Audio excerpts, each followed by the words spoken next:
And the fact of the matter is, we watched this nigga get murdered right in front of our own mother face.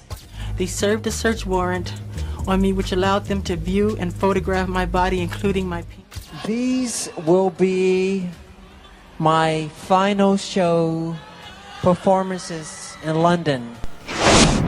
The King of Pop's death shocked the world, but now one of Hollywood's most outspoken comedians is dropping a truth bomb that suggests Michael Jackson was taken out by the industry itself, and he may have left clues pointing to the plot. We are watching a conspiracy unfold right before our eyes. Comedian Katt Williams, known for never holding back, has apparently launched a verbal missile set to rock the industry for weeks to come. The 52-year-old's provocative claims come on the heels of numerous statements from Michael Jackson's family and inner circle regarding the icon's tragic death. What exactly did the celebrated comedian say, and why is it making other prominent black artists in the industry take notice? And the fact of the matter is, we watched this nigga get murdered right in front of our own face. And the nigga knew it was finna happen. He told us, and we didn't. In a video that has been circulating, Katt Williams strongly implied that the King of Pop was actually eliminated by powerful industry figures, suggesting his death was a planned event carried out in plain sight. While all official evidence points to Michael Jackson suffering a fatal overdose on prescription medication, Williams alleges that the entire sequence was orchestrated. According to Williams, Michael Jackson knew what was coming. He even dropped subtle hints about the sinister plan, which people didn't grasp at the time. Williams claims one of the biggest hints was the title he gave his final concert series, This Is It. He theorizes that the pop icon knew he wouldn't survive to organize another tour. Tragically, this proved true. The This Is It concert series was indeed his last, as he passed away the same year it was announced. Williams observed that MJ didn't announce the tour in a celebratory way. Instead, he sounded exhausted, like a man tired of fighting the evil forces within the music industry. Knew it was finna happen. He told us, and we didn't know. He named his last tour. This is That there was one gentleman in the industry who did not take advantage of you. He was not a pedophile. You said it was Michael Jackson. Of all people. It seems Katt Williams believes that Michael Jackson's death was premeditated by influential industry leaders who disliked the immense power he wielded. Unsurprisingly, many fans who saw Williams's video completely agreed with his perspective, with some noting that MJ had been telling the world about the industry's evil for years. Others lamented his stolen childhood, which they felt stunted his normal growth, turning him into a brilliant man-child. For those tuning in, if you want more deep dives into celebrity secrets and stories, take a moment to like the video and subscribe to The Fame Game channel. It helps us keep the truth coming. So what are the facts surrounding Michael Jackson's death? Michael Jackson was found unconscious in his Los Angeles home by his personal physician, Dr. Conrad Murray.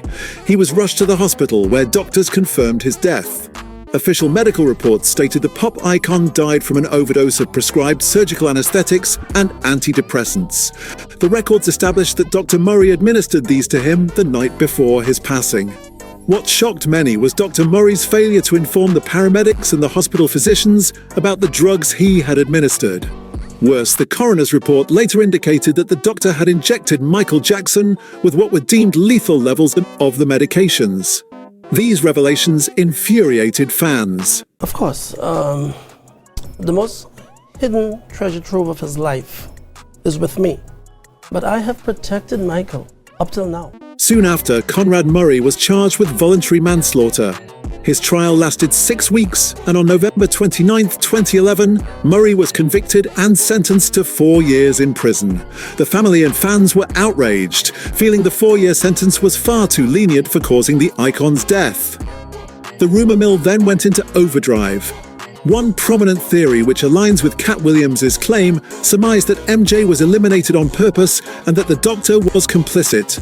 Theorists questioned why a doctor of his reputation would administer such high levels of propofol without informing emergency staff. Many concluded Dr. Murray was involved in MJ's elimination, possibly as a fall guy set up by the powerful elite. This sentiment was openly shared by the late singer's sister, LaToya Jackson. LaToya firmly believed MJ was a victim of greedy and selfish people. She repeatedly tweeted for help, asking witnesses to come forward.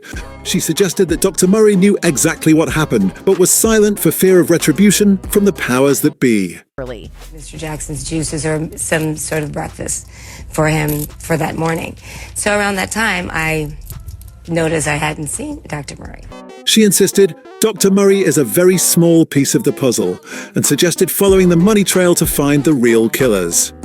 However, Michael Jackson's daughter, Paris Jackson, took a slightly different view. Like her aunt, she believes her father was assassinated by people who were after his money and legacy. She told Rolling Stone magazine, "Absolutely, my dad was eliminated because it's obvious. It was a setup. It was BS." Yet Paris did not want to place the blame solely on Dr. Murray. She viewed the whole situation as a complicated chess game that involved many people who had a stake in MJ's estate. Paris hinted that she knew more than she was willing to say, preferring to remain silent until she was powerful enough to pursue justice. I've said nothing that has been inflammatory about my friend. I protected Michael. You see, when I had a meeting at the house with AEG officials, but Janet Jackson, Michael's beloved sister, chose to avoid the conspiracy theories entirely. She said the entire ordeal was driving her crazy, forcing her to tune out of the madness. She focused instead on her fond memories of her brother and found coping through her work. Even outside the family, questions persisted. Kanye West, known as Ye, also suspected foul play. He bizarrely tweeted that MJ gave him hints about who was behind his death, referring to Tommy Mottola, the former CEO of Sony Music. This reference brought to light the massive feud between MJ and Mottola.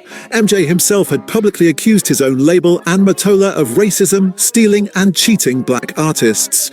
At a 2002 press conference, he famously produced a poster that depicted Mottola with devilish horns and held a placard that read, "Sony Music Kills."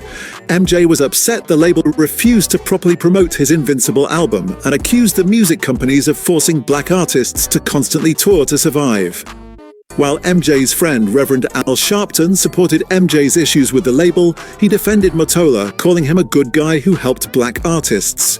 However, many fans strongly supported MJ, believing his uncharacteristic public outburst must have been triggered by severe mistreatment.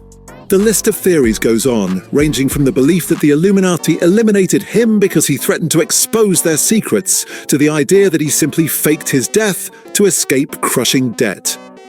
However, the Los Angeles Coroner's Office has officially confirmed that the person in the casket was Michael Jackson, but that hasn't stopped people from believing that their icon was a victim of the cruel music industry.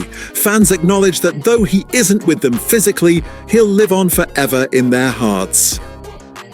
If you've enjoyed this deep dive, please take a moment right now to like the video and leave a comment below. And with these solemn words, we draw the curtain on today's video. We've covered a lot of ground, from Katt Williams' claims and Dr. Murray's conviction to the family's quest for truth. Tell us your theories in the comments below. Thank you for watching, and we'll see you in the next one on The Fame Game.